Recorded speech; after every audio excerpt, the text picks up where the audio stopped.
नमस्कार, मैं गया बोधगया से राजेश कुमार। देश के प्रधानमंत्री जब विदेश में जाते हैं तो नमो बुद्धाय से अभिवादन करते हैं। Sisters and brothers from around the world, नमो बुद्धाय।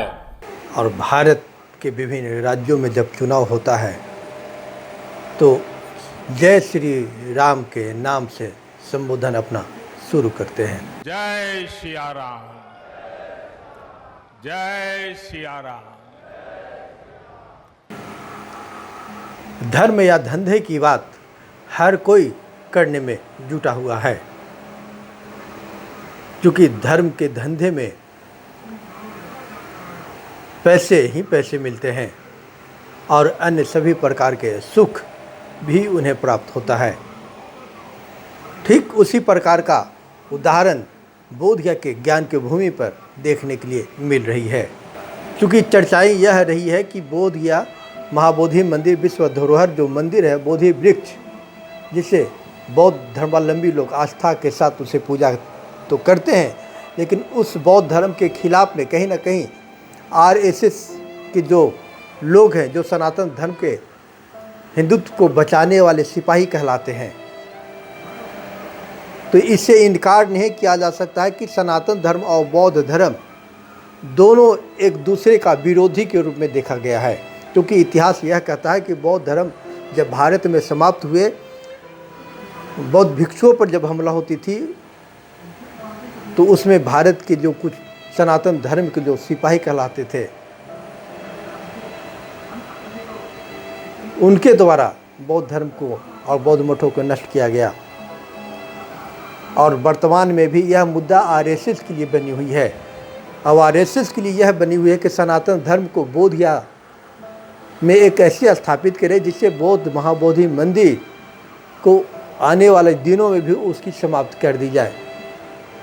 ये चर्चाएं होते रही है, कई बार हम लोगों ने भी पढ़ा है, सुना है कि आरएसएस यह चाहती है कि महाबोधि मंदिर और बोधि वृक्ष को कबाड़ फेंको। लेकिन सनातन धर्म का जो मठ बोधगया में है, लगभग इधर कई महीनों से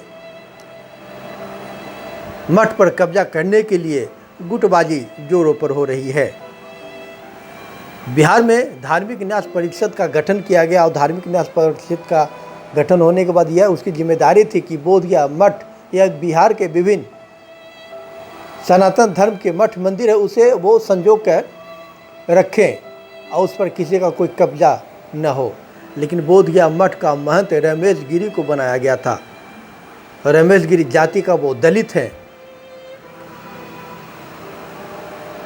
और वर्तमान में कई महीनों तक मठ को संचालन किए, लेकिन वर्तमान दौर में उन्हें मठ के गद्दी पर से जबरन कुछ लोगों के द्वारा हटा दिया गया। यह बात महंत रमेश गिरी के द्वारा बोधगया मठ में एफआईआर की गई है, उससे यह खुलासा होती है कि चूँकि रमेश गिरी आज भी जिंदा है और धार्मिक न्यास बोर्ड के द्वारा उन्हीं ही महंत घोषित किया गया है और सभी सरकारी तंत्रों में विभाग में रमेश गिरी का ही नाम चल रही है। लेकिन बोधगया मठ में त्रिवेणी गिरी गद्दी पर बैठकर वो खुद को महंत घोषित कर रहे हैं और यह बताने कि मठ का महंत वही है। जबकि इसके पूर्व में धार्मिक न्यास परिषद के द्वारा एक कमेटी का गठन किया गया। उस कमेटी में रोहिणी गिरी को सचिव, जिलाधिकारी अभिषेक सिंह को अध्यक्ष, महंत रमेश गिरी को महंत का पद और अन्य कई लोगों का कमेटी में नाम था। लेकिन महंत रमेश गिरी हाईकोर्ट जाते हैं और उनके द्वारा यह कहा जाता है कि इस तरह का हमारे मठ पर लागू नहीं हो सकता है, क्योंकि मठ सदियों से महंत के हवाले रहा है और महंत ही सर्वोपरि मालिक होते हैं मठ को संचालित करने के लिए। तो हाई कोर्ट में वो कमेटी जो थी वो भंग हो गई, वो टूट गई। लेकिन रमेश गिरी को जब यहाँ से लोगों ने भगा दिया मारपीट कर, उसमें एफआईआर दर्ज हुई, कई लोगों का नाम भी शामिल है। यहाँ तक कि बोधगया के विधायक, राजद के विधायक कुमार सरजीत भी मठ में गए थे, उनका आमंत्रण मिला था। उनके द्वारा यह भी कहा गया कि मठ मंदिर को बेहतर बनाने के लिए 25 लाख रुपए की हम अपने निजी कोष से मदद करेंगे, क्योंकि वो राजनीति करते हैं। लेकिन वर्तमान दौर में उत्तर प्रदेश के महिलाएं बोधगया में सरोजनी गिरी से मिलने के लिए आई थी। वो मठ में लगभग तकरीबन 5-6 बजे शाम को गई, लेकिन उनके साथ मारपीट की गई, दुर्व्यवहार किया गया, उनके साथ छेड़खानी की गई। इस तरह की बातें सामने आई, जैसा कि वहाँ के सरोजनी गिरी ने बताई। वो तमाम महिलाएं बोधगया थाना पहुँच गई। बोधगया थाना में आवेदन दी, पूरी घटना को बताई, लेकिन कोई थाना प्रभारी और कोई अधिकारी सुनने के लिए नहीं मिला। ठीक उसके 2-3 घंटे बाद लगभग तकरीबन 8 बजे मठ के गेट बंद थी, और वैसे भी लगभग कई दिनों से वो बंद ही चल रही है, क्योंकि गुटबाजी का खेल चल रहा है। तो वो तमाम जो महिलाएं उत्तर प्रदेश की आई थी, वो और भी अपने सहयोगी महिलाओं को बुला ली, और गेट के बाहर में जो साधु मिले उनको वो जमकर पिटाई कर दी। क्योंकि वो मठ के साधु नहीं थे, राहगीर जो बाहर के लोग थे, सड़कों पर आने जाने वाले लोग थे, कपड़े में थे, उनको लगा कि ये बोधगया मठ के हैं, और खूब उनको जमकर पिटाई की, जूता चप्पल भद्दी भद्दी गालियाँ भी दी। उस वीडियो में यह भी बोल रहे हैं कि मठ के लोगों ने हम लोगों को मारा है, पीटा है, लेकिन थानेदार के द्वारा या स्थानीय प्रशासन के द्वारा उन महिलाओं की बात को नहीं सुनी गई। उसके बाद बोधगया मठ में एक प्रेस कॉन्फ्रेंस का आयोजन किया गया, और प्रेस कॉन्फ्रेंस का आयोजन जो वर्तमान अपने आप को महंत बता रहे हैं त्रिवेणी गिरी, उनके द्वारा, उनके जो सहयोगी तमाम अन्य साधु हैं उनके द्वारा किया गया। जबकि अपना प्रेस कॉन्फ्रेंस में ये साधु संत बता रहे हैं कि महिलाएं के द्वारा साधु संतों को पीटा गया है, दीवार को फाना गया है, लेकिन इस हकीकत के लिए शायद स्थानीय थानेदार या जिला प्रशासन, पुलिस के अन्य पदाधिकारी के तरफ से कोई स्पष्ट नहीं हुआ है कि मामला क्या है। क्योंकि बोधगया मठ में 107 और अलग अलग कई केसेस चल रहे हैं, लेकिन उन केस में अभी तक किसी भी तरह की जांच नहीं हो रही है। मठ पूरी तरह से कहीं न कहीं धर्म और धंधे की बात हो रही है, मठ को कब्जा करने की बात चल रही है।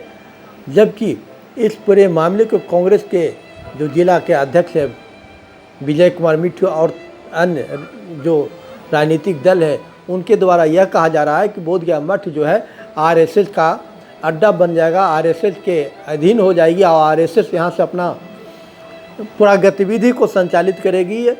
और यह आरएसएस का जो प्लान है, कहीं न कहीं वो जो बोधगया में 80% ज़मीनों पर महादलितों का घर बना हुआ है, महादलितों का जो खेती होती है, उन तमाम ज़मीनों को शायद अपने अंडर में ले लेगी, या तमाम जो संपत्तियां हैं, क्योंकि बोधगया में अलग अलग जो ज़मीन यूनिट बची थी अलग अलग देवी देवताओं के नाम पर, महंतों के नाम पर, उसकी फर्जी डिग्री करवाकर एन केन परकेन कागज़ बनवाकर उनसे बेची जा रही है, जो कि वो तमाम संपत्ति बोधगया मठ या बिहार सरकार की है।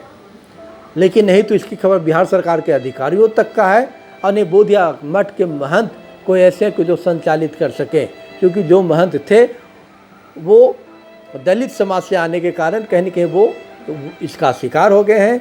और वर्तमान में जो आरएसएस के या अन्य जो साधु संत जो बोधगया मठ में बैठे हैं, उन पर यह आरोप कांग्रेस के द्वारा लगाई जा रही है।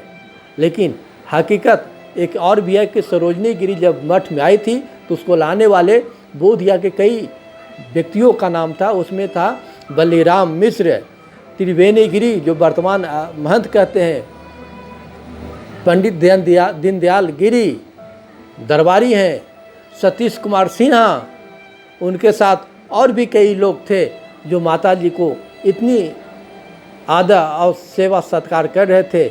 लेकिन आज तमाम वही लोग माता जी के दुश्मन न जाने क्यों बन बैठे हैं। यह भी अपने आप में एक जांच का विषय है। लेकिन उन महिलाओं का क्या दोष जो दूसरे प्रदेश से बोधगया में आए थे, सरोजनी गिरी से मिलने के लिए जा रहे थे, जिन्हें पिटाई कर दी गई।